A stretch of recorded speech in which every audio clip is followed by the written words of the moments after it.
بسم اللہ الرحمن الرحیم۔ معزز ناظرین، عید الفطر کی آمد ہے۔ یہ خوشیوں اور مغفرت کا موقع ہے، لیکن یاد رکھیے کہ اگر گھر میں یہ تین خاموش چیزیں موجود رہیں تو برے حالات اور تنگ دستی آپ کا مقدر بن سکتی ہے۔ لہذا عید الفطر سے پہلے انہیں پہچان کر گھر سے باہر پھینک دیں، ورنہ آپ جلدی تباہ ہو سکتے ہیں۔ وہ تین چیزیں کیا ہیں؟ ہر گھر میں ایک چھوٹی سی چیز ایسی ہوتی ہے جو روز بروز نقصان پہنچاتی چلی جاتی ہے۔ کیا آپ جانتے ہیں وہ کیا ہے؟ اگر آج اسے نہ نکالا گیا تو یہ آپ کے گھر میں غربت، بدقسمتی، منفی توانائیاں اور غیر مرئی مخلوق کو کھلے عام داخل ہونے دے گی۔ کیا آپ نے کبھی سوچا ہے کہ کچھ گھر ایسے کیوں ہوتے ہیں جہاں داخل ہوتے ہی دل گھبرا اڑتا ہے؟ ایسا لگتا ہے جیسے فضا بھاری ہو، ہوا میں کوئی انجانی خاموشی تیر رہی ہو۔ سب کچھ بظاہر درست ہوتا ہے، لیکن پھر بھی سکون کہیں گم ہو جاتا ہے۔ گھر صاف ستھرا، نمازی لوگ، ذکر، درود اور استغفار کی آوازیں، مگر پھر بھی دل بے چین، نیند ادھوری اور صبح جاگتے ہی بدن تھکا ہوا۔ ایسا کیوں ہوتا ہے کہ دعا کے بعد بھی دل کو اطمینان نہیں ملتا؟ گھر کی خوشیاں جیسے آتے آتے کہیں مڑ جاتی ہیں اور دل کسی اندیکھے بوجھ کے نیچے دبنے لگتا ہے۔ کبھی ہم سوچتے ہیں کہ شاید کسی نے نظر لگا دی، شاید کوئی بدنیت انسان ہمارے خلاف کچھ کر رہا ہے، لیکن سچ یہ ہے کہ بعض اوقات بڑا دشمن باہر ہوتا ہے، مگر اصل دشمن ہمارے اپنے گھر کی دیواروں کے اندر چھپا ہوتا ہے۔ ہم خود انجانے میں اسے پناہ دیتے ہیں، ہم خود اپنی کمزوری سے اسے جگہ دیتے ہیں۔ یہ وہ چیز ہے جسے ہم معمولی سمجھ کر رکھتے ہیں، لیکن در حقیقت وہی چیز ہے جو روشنی کو اندھیرے میں بدل دیتی ہے۔ یہی وہ چیز ہے جو رحمت کے فرشتوں کو دور اور شیطان کو قریب کر دیتی ہے۔ ایسا نہیں ہے کہ گھر کے افراد برے ہوں، بلکہ وہ اس چیز کے اثرات سے خود بھی بے خبر رہتے ہیں، اور جب یہ اثرات بڑھنے لگتے ہیں تو انسان کے دل پر بوجھ بڑھنے لگتا ہے۔ ایسا محسوس ہوتا ہے جیسے سانسیں بھاری ہوں، جیسے دل کسی انجانے خوف میں گرفتار ہو۔ انسان کوشش کرتا ہے، دعا کرتا ہے، مگر سکون کی بارش نہیں برستی۔ اس کی وجہ وہی چھپی ہوئی چیز ہوتی ہے جسے ہم نظر انداز کر کے اپنے گھر میں جگہ دے بیٹھتے ہیں۔ لیکن خوشخبری یہ ہے کہ اگر آپ آج اس حقیقت کو جان لیں اور وہ چیز اپنے گھر سے نکال دیں تو آپ دیکھیں گے کہ کس طرح گھر کا ماحول بدلنے لگتا ہے۔ جہاں پہلے بے چینی تھی وہاں سکون اترنے لگے گا، جہاں جھگڑے تھے وہاں الفت کی ہوا چلنے لگے گی، جہاں خاموش دیواریں تھیں وہاں تسبیح کی آوازیں گونجنے لگیں گی، اور سب سے بڑھ کر آپ محسوس کریں گے کہ اللہ تبارک و تعالی کی رحمت خود چل کر آپ کے دروازے تک آ گئی ہے۔ تو آج کی ویڈیو میں آپ کو وہ راز بتانے والا ہوں جو شاید آپ کی زندگی بدل دے۔ ایسا راز جو اگر آپ نے آج سمجھ لیا اور عمل کر لیا تو آپ کا گھر بے سکونی سے برکت کی طرف سفر شروع کر دے گا۔ وہ چیز منفی اثرات کو دعوت دیتی ہے۔ اب وقت آ گیا ہے کہ اسے پہچان کر اپنے گھر سے ہمیشہ کے لیے نکال دیا جائے۔ محترم ناظرین، آج کی یہ ویڈیو میرے ہر بھائی اور بہن کے لیے بہت ہی اہم ہے۔ اس ویڈیو کا ایک ایک لفظ اتنا قیمتی ہے کہ اگر آپ جان جائیں تو آپ اس پر ضرور عمل کرنا شروع کر دیں گے، کیونکہ جانے انجانے میں بہت سی ایسی غلطیاں ہم سے سرزد ہو جاتی ہیں جن کا ہمیں یہ پتہ نہیں ہوتا، اور ان کی وجہ سے گھر میں تنگ دستی، غربت اور بے برکتی پیدا ہو جاتی ہے۔ اگر ان چھوٹی چھوٹی غلطیوں کو ہم ٹھیک کر لیں تو گھر سے ساری کی ساری بے برکتی چلی جائے گی، رزق کی کمی ختم ہو جائے گی انشاءاللہ، اللہ کے فضل کے ساتھ۔ اور آپ کے گھر میں برکت ہی برکت کے انبار لگ جائیں گے۔ محترم ناظرین، اللہ تبارک و تعالی نے انسان کو اس دار فانی میں بھیج کر زندگی کے طور طریقے سکھا دیے تاکہ وہ اپنی زندگی کو اور ضروریات زندگی کو انتہائی آسان انداز میں پورا کرے۔ انسانی زندگی کے معاملات، صحت، کامیابی، کاروبار اور دیگر میدانوں میں مدد کے لیے اللہ تبارک و تعالی نے اپنے محبوب بندوں میں سے چند بندوں کا انتخاب کیا جنہیں ہم انبیاء کہتے ہیں۔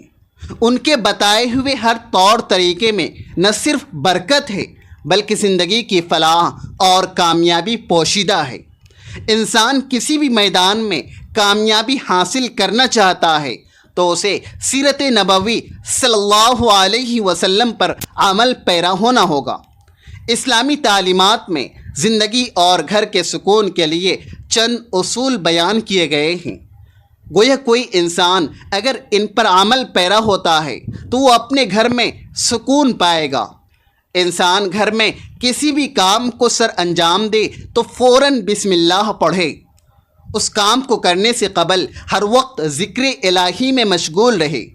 جدید دور ہے تو اکثر لوگ اپنے وقت کو گزارنے کے لیے موبائل فون کا کثرت سے استعمال کرتے ہیں، جن سے نہ صرف وقت ہاتھ سے جا رہا ہے بلکہ نیکی کرنے کے بھی لمحات انسانی ہاتھ سے پھسلتے جا رہے ہیں۔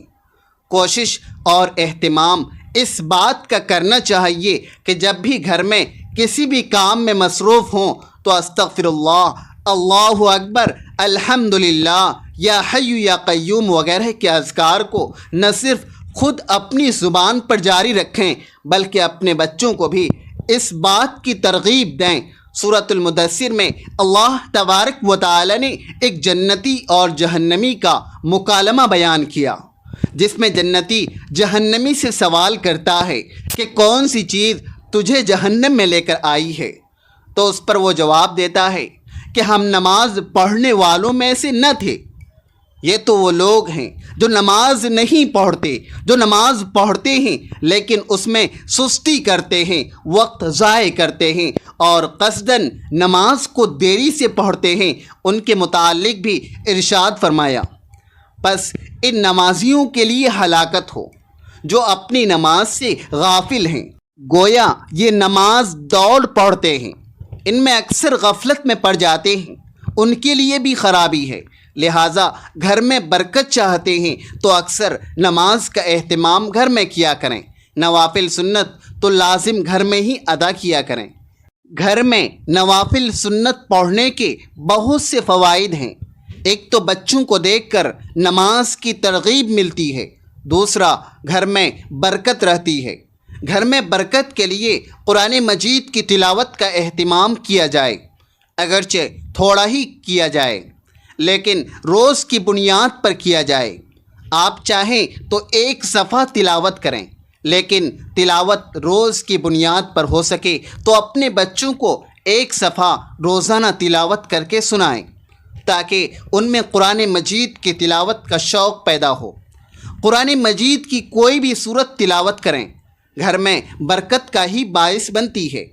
جناب رسالت مآب صلی اللہ علیہ وسلم نے فرمایا، ترجمہ حضرت ابو ہریرہ رضی اللہ تعالی عنہ سے روایت ہے کہ رسول اکرم صلی اللہ علیہ وسلم نے فرمایا، اپنے گھروں کو قبرستان نہ بناؤ، یقیناً شیطان ان گھروں سے دور بھاگتا ہے جہاں سورہ بقرہ پڑھی جاتی ہے، یعنی گھروں میں نماز اور تلاوت قرآن کا اہتمام کیا کرو۔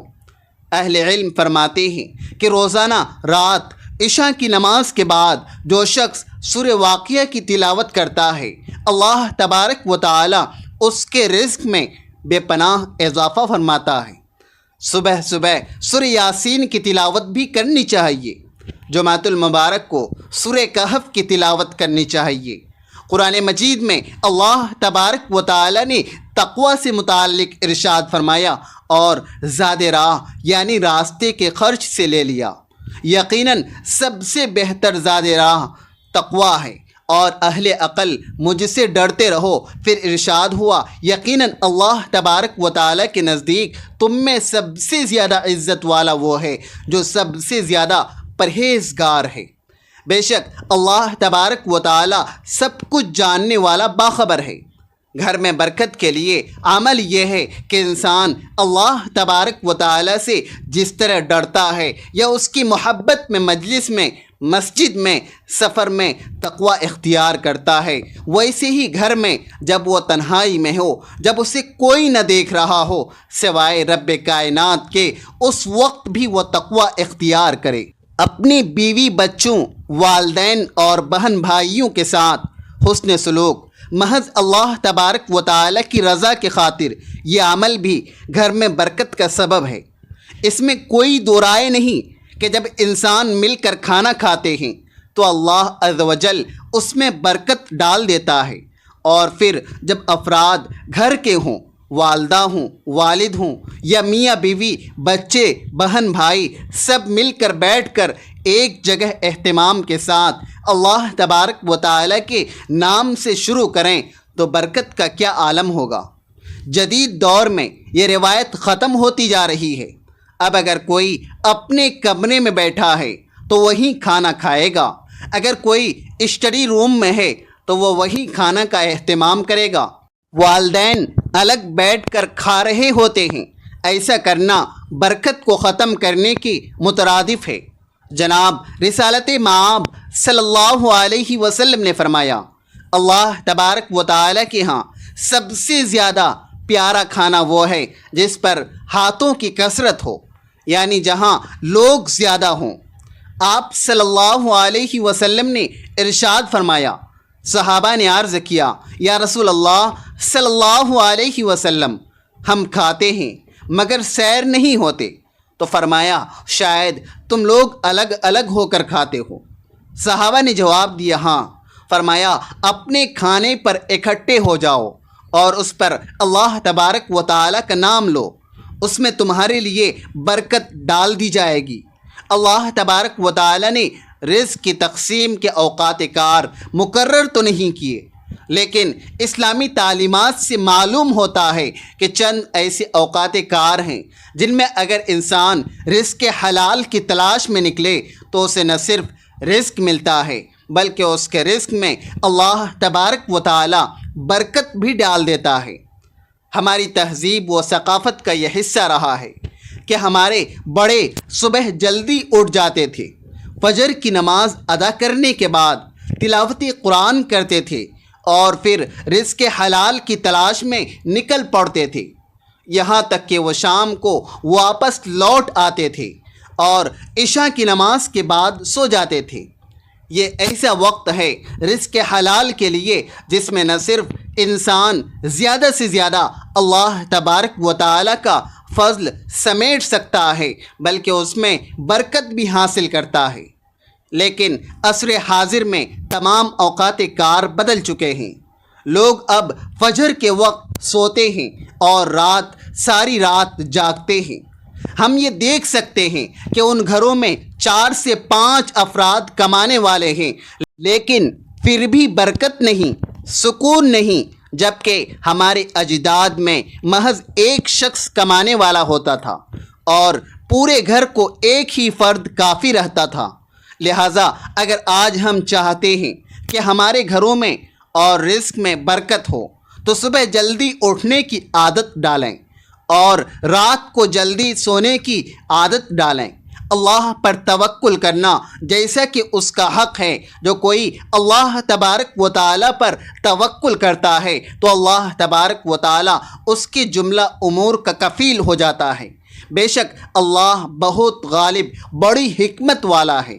محترم ناظرین، ایک مزدور صبح سے شام تک دھوپ میں پسینے سے شرابور ہو کر مزدوری کرتا ہے، اینٹیں اٹھاتا، ریت ڈھوتا، شام کے وقت جب سورج ڈھلتا ہے تو اپنی مزدوری جیب میں ڈال کر گھر کا رخ کرتا ہے۔ وہ سکے اس کی محنت کا نچوڑ ہوتے ہیں۔ وہ سکون سے بچوں کے لیے کھانے پینے کی چیزیں لاتا ہے، کبھی گھر کے لیے آٹا، کبھی بچوں کے لیے دودھ، مگر اس کے باوجود اس کی زندگی میں ایک عجیب سی اداسی بسی ہوئی ہوتی ہے، نہ خوشی کا احساس، نہ اطمینان کا لمحہ، جیسے اس کی گھر کی دیواروں نے سکون سے دشمنی کر لی ہو۔ ہر رات وہ سجدوں میں گر کر اللہ تبارک و تعالی سے کہتا ہے، یا رب میں حلال کماتا ہوں، فضول خرچی نہیں کرتا، نماز پڑھتا ہوں، ذکر کرتا ہوں، پھر بھی میرے گھر میں برکت کیوں نہیں؟ مگر جواب خاموشی کے سوا کچھ نہ ہوتا۔ دل بے چین رہتا ہے اور تنگ دستی جیسے اس کے دروازے سے چمٹ گئی ہو۔ آخر ایک دن اس نے گاؤں کے ایک بزرگ سے ملاقات کی۔ مزدور نے ان کے سامنے اپنا دکھ رکھا، آنکھوں میں نمی لیے بولا، بابا جی میں حلال کماتا ہوں، حلال کھاتا ہوں، مگر پھر بھی میرا گھر بے سکونی کا گہوارہ ہے، خوشی جیسے میرے گھر سے روٹھ گئی ہے۔ بزرگ مسکراتے ہوئے اور نہایت نرمی سے بولا، بیٹا آج کے دن کی مزدوری سے تم نے کوئی چیز نہیں خریدنی ہے، 2 کلو مٹھائی لینا ہے اور میرے پاس لانا، میں اس پر کچھ دم کروں گا۔ جب شام کو گھر پہنچو تو دروازے پر رکھ کر اپنے کان لگا کر سننا کہ تمہارے گھر کے اندر سے کیا آواز آتی ہے۔ تمہارے گھر میں رکھی ایک چیز تمہاری تنگ دستی اور بے سکونی کا حال کا راز کھول دے گی۔ مزدور نے تعجب سے دیکھا مگر چپ کر لیا۔ دن بھر کی محنت کے بعد شام ڈھلے اس نے 2 کلو مٹھائی خریدی۔ جیسے ہی اس نے اپنے گھر میں قدم رکھا تو 3 چیزیں گھر میں تنگ دستی بے سکونی کو دعوت دے رہی تھی۔ پہلی چیز، جب دیواروں پر شکر کے بجائے ناشکری ہو۔ کچھ گھروں میں داخل ہوتے ہی ایک عجیب سی خاموشی استقبال کرتی ہے، نہ کوئی شور، نہ کوئی چیخو پکار، ایسا محسوس ہوتا ہے جیسے ہوا نے بھی سانس روک لی ہو۔ دیواریں جیسے کچھ کہنا چاہتی ہو، ان پر لکھی تحریر خاموشی سے سب کچھ کہہ جاتی ہے۔ وہ تحریر جو کسی قلم سے نہیں، انسانوں کے رویوں سے لکھی جاتی ہے۔ یہی وہ لمحہ ہوتا ہے جب گھر میں برکت کے دروازے بند ہونے لگتے ہیں، کیونکہ ان دیواروں پر اب شکر نہیں شکایت لکھی جاتی ہے۔ جہاں ہر گفتگو میں میرا نصیب کیوں نہیں کی گونج ہو، جہاں زبان پر ناشکری کا زہر اور دل میں مایوسی کی دھن ہو، وہاں رحمت کے قدم نہیں رکتے۔ فرشتے خاموشی سے واپس پلٹ جاتے ہیں اور ان کی جگہ وسوسوں سے سرگوشیاں لے لیتی ہیں۔ کبھی کبھی شیطان دروازے توڑ کر نہیں آتا، ہم خود اس کے لیے دروازے کھول دیتے ہیں۔ جب ہم الحمدللہ کے بجائے کاش ایسا ہوتا کہنا شروع کر دیتے ہیں، جب ہم نعمتوں کو معمول اور خامیوں کو عظیم سمجھنے لگتے ہیں، تو سمجھ لیجئے کہ روشنی کا چراغ بجھنے لگا ہے۔ وہی روشنی جو گھر کو امن دیتی تھی، رزق کو برکت دیتی تھی اور دلوں کو نرم رکھتی تھی۔ ناشکری ایک معمولی احساس نہیں، یہ ایک غیر مرئی زہر ہے جو آہستہ آہستہ پورے گھر کی فضا کو کھا جاتا ہے۔ یہ باتوں سے شروع ہوتی ہے مگر اثر ماحول پر ڈالتی ہے۔ ایک وقت آتا ہے جب گھر بھرا ہوتا ہے مگر دل خالی، الفاظ زیادہ ہوتے ہیں مگر سمجھ ختم، اور پھر زندگی کی رونقیں جیسے ایک ایک کر کے رخصت ہونے لگتی ہیں۔ شیطان ایسے گھروں میں خوشی سے بسیرا کرتا ہے جہاں زبان ناشکری بولے اور دل شکر کرنا بھول جائے۔ وہ جانتا ہے جہاں شکر نہیں وہاں سجدے بھی بے نور ہوتے ہیں، جہاں شکایت ہے وہاں دعا بھی دروازہ نہیں کھولتی، وہاں ہر دل میں یہ احساس ڈالتا ہے کہ تم محروم ہو، اور انسان اپنی موجودہ نعمتوں کو بھول کر خالی پن کے جال میں پھنستا چلا جاتا ہے۔ یاد رکھیے، شکر صرف الفاظ نہیں، یہ ایک روشنی ہے۔ یہ وہ روشنی ہے جو اندھیروں کو پیچھے دھکیلتی ہے، جو فرشتوں کو متوجہ رکھتی ہے اور جو شیطان کے قدموں کو جلا دے۔ جس گھر میں زبان الحمدللہ کہنا سیکھ لے اس گھر کی چھت بھی دعا بن جاتی ہے۔ اگر آپ چاہتے ہیں کہ تنگ دستی کا سلسلہ ٹوٹ جائے، بے سکونی کی زنجیریں کٹ جائیں اور گھر میں روشنی خود چل کر آئے، تو سب سے پہلے اپنے الفاظ کو بدلیں، کیونکہ جب دیواروں پر شکر لکھا جاتا ہے تو رحمت خود ان الفاظ کو پڑھنے آتی ہے۔ 3 چیزیں گھر میں تنگ دستی، بے سکونی کو دعوت دیتی ہیں۔ دوسری چیز، جب آنکھیں عیب ڈھونڈنے لگیں، آنکھیں عیب ڈھونڈنے کی عادی ہو جائیں۔ کبھی سوچا ہے کہ جب تیری آنکھیں کسی کمی کی تلاش کرنے لگیں تو تیرے نصیب کی روشنی کیوں ختم ہو جاتی ہے؟ کیوں گھر کا سکون تیرے ہاتھ سے ریت کی طرح پھسلنے لگتا ہے؟ کیوں ہر چیز ہونے کے باوجود دل خالی، روح بوجھل اور فضا بے رونق ہونے لگتی ہے؟ اس لیے کہ وہ آنکھ جو محبت کے لیے پیدا ہوئی تھی اب تنقید کا ہتھیار بن چکی ہے۔ وہ نگاہ جو رحمت کے منظر دیکھنے والی تھی اب صرف دوسروں کے عیب تلاش کرتی ہے۔ اور جان لیں، جس گھر میں عیب ڈھونڈنے والے بستے ہیں وہاں برکت نہیں رکتی، وہاں شیطان اپنا ٹھکانہ بناتا ہے۔ یہ عیب جوئی معمولی گناہ نہیں ہے، یہ روح کی بیماری ہے۔ یہ وہ آگ ہے جو خاموشی سے دلوں کو جلاتی ہے، تعلقات کو راکھ کر دیتی ہے اور گھر کی فضا کو اندھیروں میں بدل دیتی ہے۔ جس گھر میں ہر زبان کسی دوسرے کی قصور گنتی ہے وہاں رزق تنگ ہوتا ہے، دعائیں رک جاتی ہیں اور سکون ہجرت کر جاتا ہے۔ اے وہ آنکھ جو دوسروں کی خامیاں دیکھتی ہے، کبھی اپنے آئینے میں جھانک، تجھے اندازہ ہوگا کہ جو عیب تو دیکھتا ہے وہ تیرے دل کی اپنی غفلت کی عکاسی ہے۔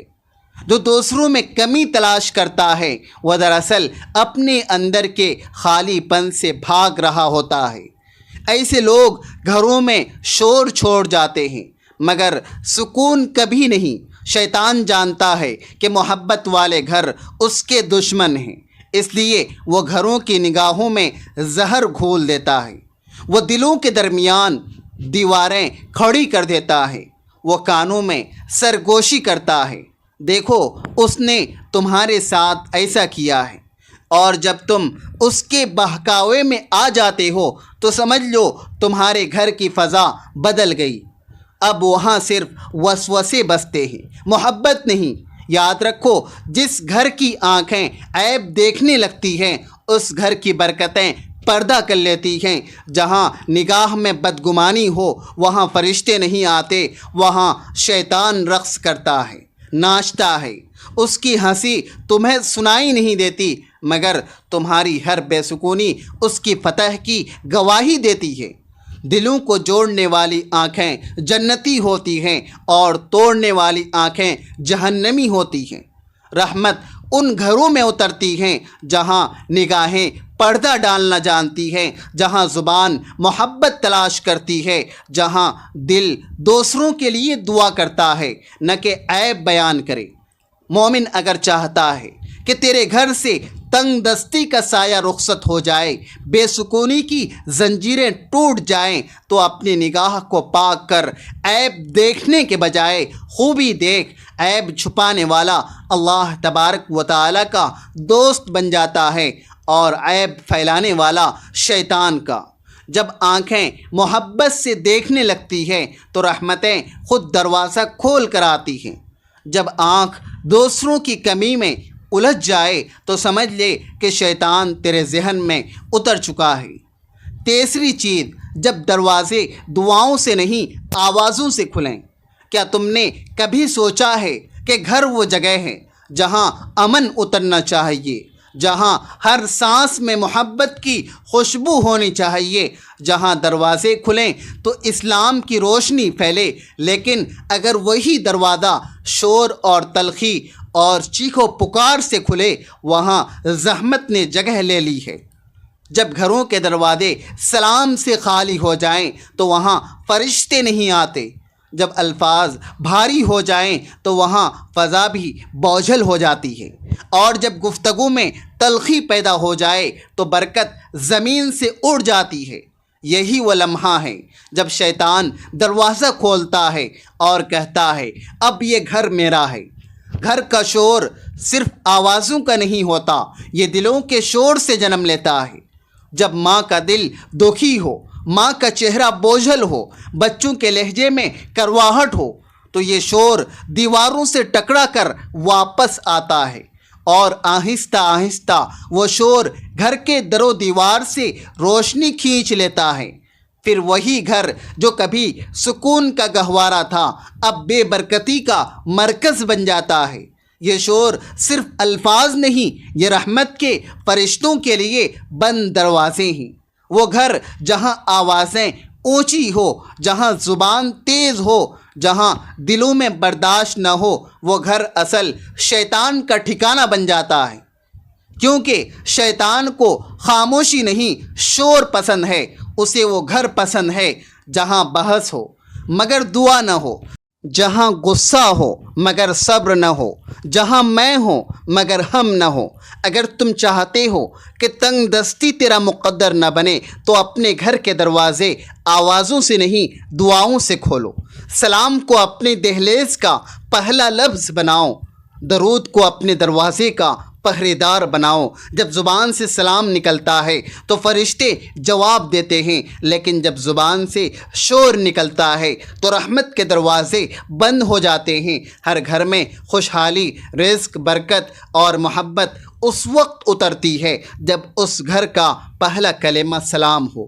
ناظرین، اللہ تبارک و تعالیٰ سے دعا ہے کہ اللہ تبارک و تعالیٰ نیکی کی بات کو سننے سمجھنے اور اس پر عمل کرنے کی توفیق عطا فرمائیں۔ میرا سنانا اور آپ کا سننا اپنی بارگاہ الہی میں قبول اور منظور فرمائیں، اور ہمارا خاتمہ ایمان پر فرمائیں، آمین یا رب العالمین۔ ناظرین، ویڈیو اچھی لگے تو ویڈیو کو لائک کریں، دوستوں میں شیئر کریں، چینل کو سبسکرائب کریں، اور کمنٹ باکس میں اللہ تبارک و تعالیٰ کے 99 ناموں میں سے ایک نام ضرور ٹائپ کریں۔ اگلی ویڈیو تک کے لیے اجازت دیجیے۔ اللہ حافظ۔